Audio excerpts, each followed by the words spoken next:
지금부터는 부동산 투자에 관련된 문제를 풀어보도록 하겠습니다. 부동산 투자 파트는 부동산학 개론에서 가장 중요한 파트이기 때문에 이건 꼭 정복하고 계산 문제를 포함해서 연습을 해 보시길 바랍니다. 투자는 5개 파트로 나눠서 풀어보려고 합니다. 첫 번째는 수익, 두 번째는 위험과 포트폴리오, 세 번째는 화폐 시간가치, 네 번째는 소득이득과 자본이득 계산, 다섯 번째는 DCF라는 방법과 비율에 관련된 내용인데, 첫 번째 이 5개로 나누어 갖고 주제별로 기출문제를 정리를 했습니다. 그리고 여기는 계산 문제가 있게 되는데, 계산 문제는 나오는 주제마다 묶어서 정리를 했기 때문에 관련된 계산 문제를 연습을 해가지고 꼭 내 것으로 만드는 계기가 되기를 바랍니다. 자, 1번 문제입니다. 1번 문제는 기대 수익률에 관련된 문제입니다. 기대 수익률은 내가 투자 대상에서 예상되는 수익률이고, 시험 문제는 계산 문제가 나옵니다. 그러면 1번 문제를 보면은 아라의 미래의 환경 조건에 따라 추정된 수익률의 예상치가 아래와 같다고 할 때 기대 수익률은 얼마냐, 가장 기본적인 기대 수익률 문제인데, 아까 기대 수익률은 투자 대상에서 예상된다, 그 예상이라는 개념 속에서 확률이라는 게 나옵니다. 그러면 확률이라는 건 뭘 말하냐면 합쳐서 100이 되는 게 확률이에요. 그래서 합쳐서 100이 되는 건 퍼센트로 100%다 이런 뜻이에요. 그런데 이 100%가 되는 이 확률에 해당되는 부분을 소수점으로 바꿉니다. 그래서 20%는 0.2로 바꾸고, 60%는 0.6으로 바꾸고, 20%는 0.2로 바꾸는 거죠. 원래 100%니까 소수점으로 할 때는 100으로 나눠야 되는 것 아닙니까? 그래가지고 이 확률에 해당되는 부분과 수익률에 해당되는 부분, 이 수익률에 해당되는 부분은 물론 여기도 퍼센트인데 원래는 여기에 퍼센트를 소수점으로 바꿔서 해야 되는 거예요. 그런데 바꾸면 나중에 또다시 바꿔야 되기 때문에 이중 계산이 들어가서 아예 바꾸지 말고 수익률은 숫자 그대로, 그래서 4 곱하기 0.2 옆으로 그대로 하는 겁니다. 그래서 4 곱하기 0.2 이렇게요. 그러면 이렇게 4 곱하기 0.2 하면은 0.8이 나오겠죠. 예. 그 다음에 8 곱하기 0.6 이렇게 하는 거예요. 옆으로 이렇게 하는 겁니다. 그러면은 4.8이 되겠죠. 예.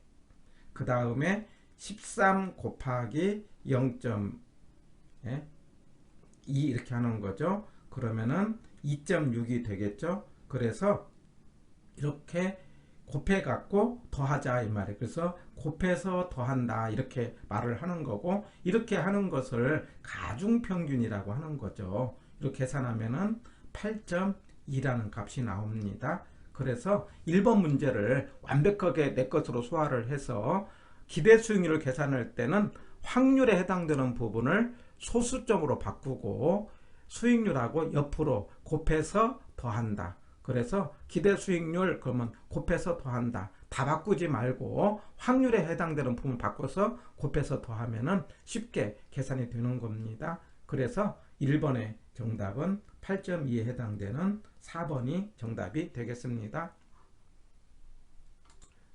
자, 2번 문제입니다. 2번 문제는 기대 수익률과 분산에 관련된 문제가 나왔어요. 이 분산에 관련된 계산 문제가 나올 수도 있습니다. 이 분산이라는 것은 위험을 나타내는 것인데 계산이 좀 복잡합니다. 그래서 분산에 관한 계산 문제는 제가 여기서 설명을 하겠지만은 그냥 선택적으로 하시고 할 수 있는 분만 하시되, 기대 수익률은 반드시 계산을 했으면 좋겠어요. 그러면 기대 수익률 어떻게 계산한다?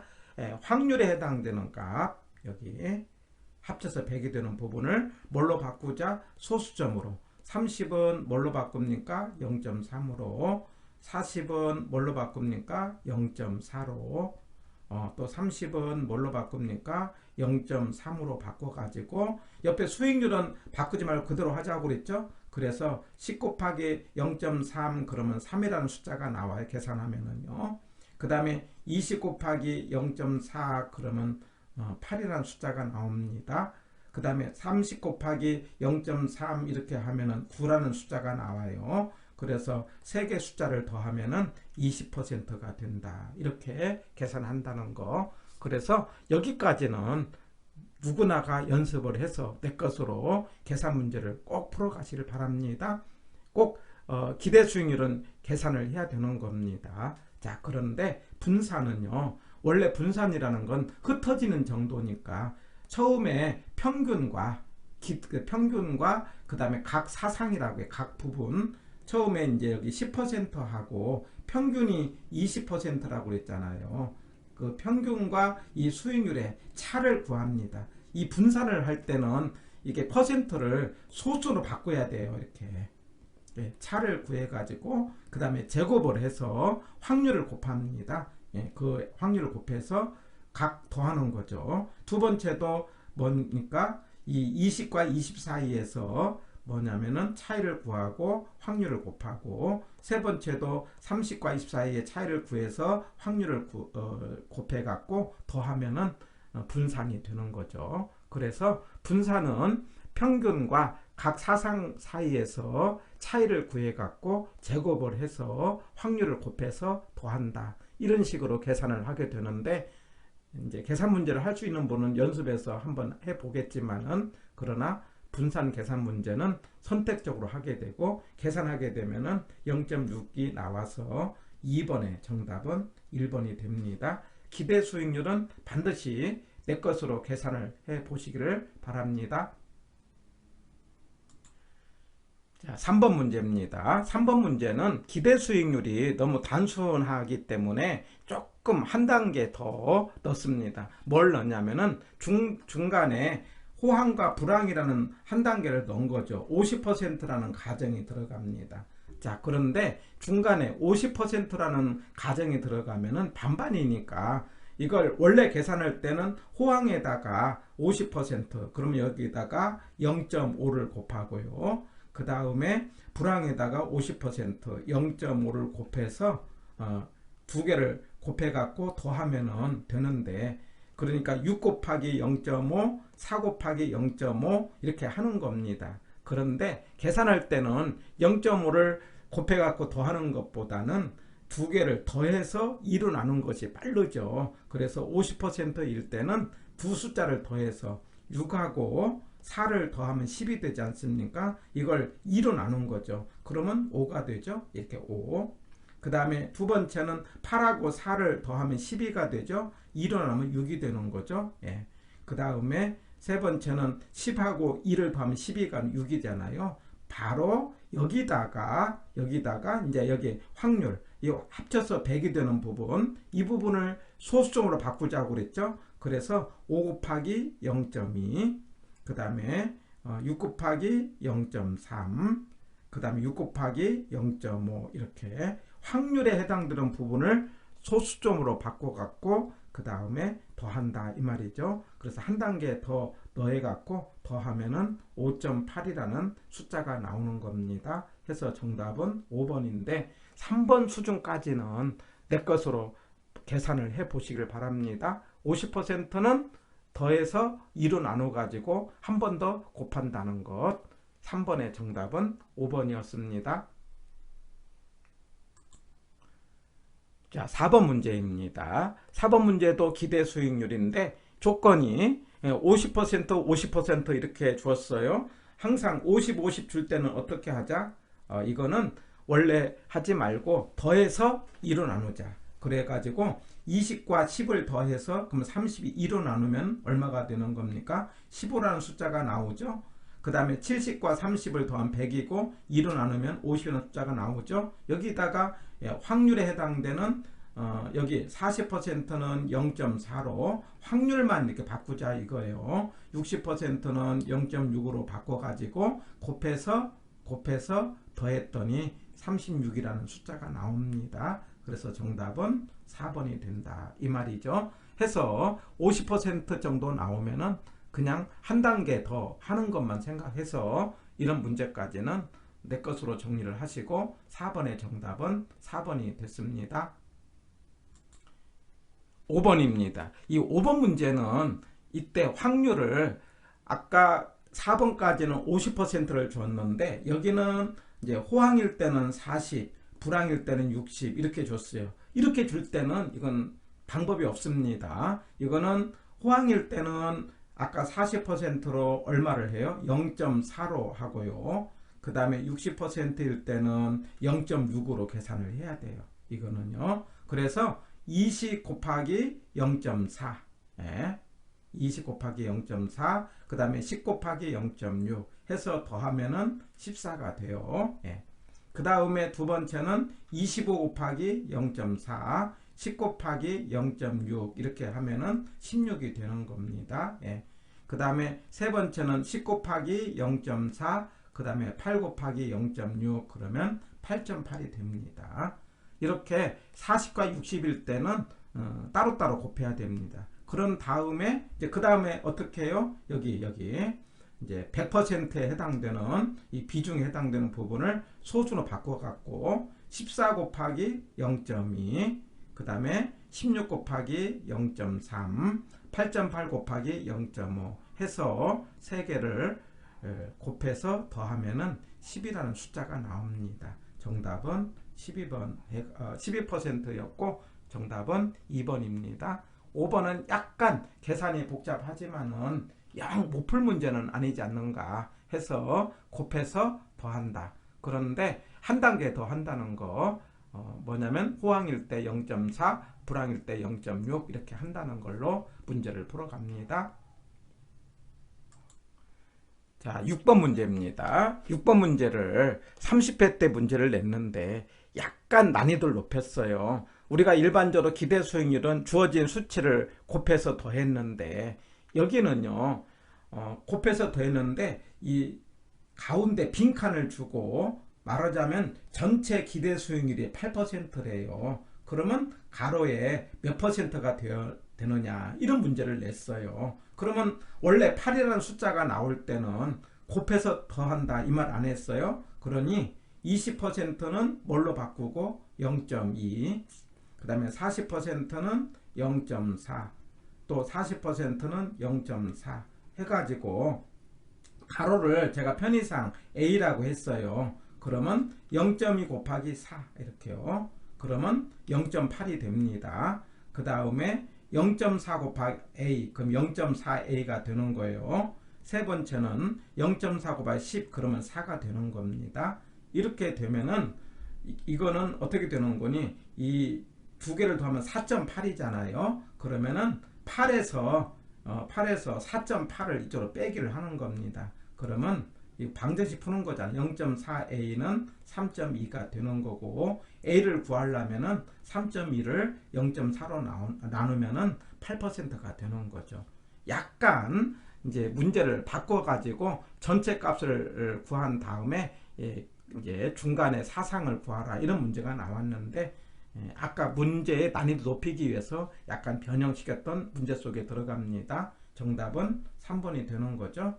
어떻든 6번까지 해서 기대 수익률은 곱해서 더한다. 곱해서 더할 때 확률에 해당되는 숫자를 100으로 나눈 숫자를 소수로 바꿔갖고 곱해서 더하되 만약에 50%일 때 주어지면은 2로 더해서 2로 나누고 그 다음에 다른 숫자가 나올 때는 그냥 한 번 더 곱해서 더한다는 걸로 연습을 해서 1번부터 6번까지 네 문제를 정리를 하시고요. 그 다음에 7번 문제는 이 기대 수익률에 관련된 말로 나온 문제를 한번 정리를 해보려고 하는 겁니다. 자, 7번이에요. 7번은 말하자면은 이렇게 상가, 오피스텔, 아파트 이렇게 숫자가 주어졌는데 호황, 불황 이렇게 주어졌어요. 그러면 여기서 호황, 불황 0.5, 0.5 주면은 계산할 때 어떻게 하자? 기대는요. 두 개를 더해서 2로 나눈다. 그러면은 말하자면은 16에다가 6을 더하면은 22가 되지 않습니까? 그러면 11이 평균이 되는 거죠. 예, 기대 수익률이 되는 거고, 그 다음에 12에다가 4를 더하면은 16이니까 8이 되는 거고요. 그 다음에 8에다가 2를 더하면 10이니까 5가 되는 거죠. 예, 이런 식으로 말하자면은 기대 수익률은 0.5, 0.5, 50%, 50%일 때는 그냥 더해서 2로 나눈다. 이런 식으로 계산을 해서 구할 수 있어요. 그러면 7번에 1번을 보면은 각 상품의 기대 수익률은 상황별 확률에 추정치의 수익률을 곱해서 계산한다. 맞습니다. 이렇게 하는 것을 우리는 가중평균이라고 한다. 이 말이에요. 이렇게 해서 해봤더니 기대 수익률은요. 어디 가장 높아요? 상가 가장 높고, 그 다음에 다음은 오피스텔이고, 다음은 아파트가 가장 낮다. 이렇게 말할 수 있죠. 예, 맞는 지문. 3번 투자 위험은 추정 수익률의 분포, 즉 분산이나 표준 편차로 측정할 수 있죠. 수익은 평균이고 위험은 분산 내지는 표준 편차로 한다. 이렇게 알아두세요. 이건 꼭 알아야 됩니다. 맞는 말입니다. 자, 그런데 위험을 계산할 때 위험은 뭘로 계산한다? 분산이라든가 표준 편차인데, 그런데요 실제로는요 우리가 시험 문제 들어가면 여기서 위험은 계산할 필요는 없어요. 일반적으로 수익이 크면 클수록 뭣도 크다, 위험도 크다, 이렇게 풀면 돼요. 그러면 상대적으로 보면은 아파트는 수익이 가장 낮잖아요. 그러면 위험이 가장 낮고, 그 다음에 여기 가장 높은 게 상가잖아요. 상가가 수익률이 높으면은 뭣도 크다, 위험도 크다 해갖고 4번이 맞는 지문이 되는 거예요. 자, 그런데 우리가 50%일 때는요 표준 편차가 어떻게 구하느냐면요 이게 그 반반이기 때문에 이걸 빼기를 하면 됩니다. 아까 16에서 바로 11까지의 차, 이게 뭐가 되는 거니? 표준 편차가 돼요. 그래서 표준 편차는 50%일 때만 그렇습니다. 표준 편차는 16과 뭡니까? 11의 차가 5가 되는 거죠. 그래서 상가의 표준 편차는 5. 그 다음에 오피스텔의 표준 편차는요 바로 여기 12하고 8의 차 4가 되죠. 4가 표준 편차가 되는 거고요. 그 다음에 아파트는 여기 뭡니까? 그 8하고 5의 차 3. 이게 표준 편차가 됩니다. 물론 이쪽에 6하고 차를 구해도 됩니다. 근데 이거는 마이너스가 나오겠죠. 그러기 때문에 큰 쪽으로 계산하면은 이렇게 편차를 구할 수가 있는데, 이렇게 계산해놓고 봐도 어떻습니까? 상가가 가장 이제 위험이 높고 아파트가 낮다, 이렇게 할 수 있겠죠. 그래서 4번이 맞는 말이고, 50%일 때는 그 평균과 차가 곧 뭘 말한다? 표준 편차를 말한다. 여기까지 기억해 주시면은 이것도 좋은 하나의 방법이 되겠습니다. 그래서 4번이 맞는 말이고, 5번. 자, 평균 분산 지배 원리. 여기서 평균은 수익을 말하는 거예요. 분산은 위험을 말하는 겁니다. 지배 원리라는 건 뒤에 나오는데, 수익이 같을 때는 위험이 낮은 물건이 높은 물건을 지배한다. 만약에 위험이 같을 때는 수익이 높은 물건이 낮은 물건을 지배한다. 이런 말이 나와요. 그런데 여기서 보면은 상가는 수익도 크고 위험도 커요. 아파트는 수익도 낮고 위험도 낮습니다. 이러면은 지배관계가 안 생겨요. 그래서 이거는 나중에 포트폴리오를 할 때 또 한번 나오게 되겠는데, 수익도 크고 위험도 크고, 그 다음에 말하자면 위험도 크고 그 다음에 수익도 크면은 예를 들면은 수익을 놓고 보면은요 상가가 좋죠. 왜? 가장 높으니까. 위험을 놓고 보면은 가장 낮은 아파트가 좋죠. 그렇기 때문에 이런 상황에서는 평균 분산으로 선택이 어렵고, 이 선택이 어려울 때는 지배관계가 생기지 않는다, 이렇게 말할 수 있습니다. 이 부분은 나중에 뒷파트에서 한 번 더 보도록 하겠고, 7번의 정답은 5번이 됩니다. 해서 1번부터 7번까지를 통해 갖고 기대 수익률에 관련된 계산 문제 중심으로 봤어요. 기대 수익률은 반드시 해야 된다는 것 연습해 보시기를 바랍니다.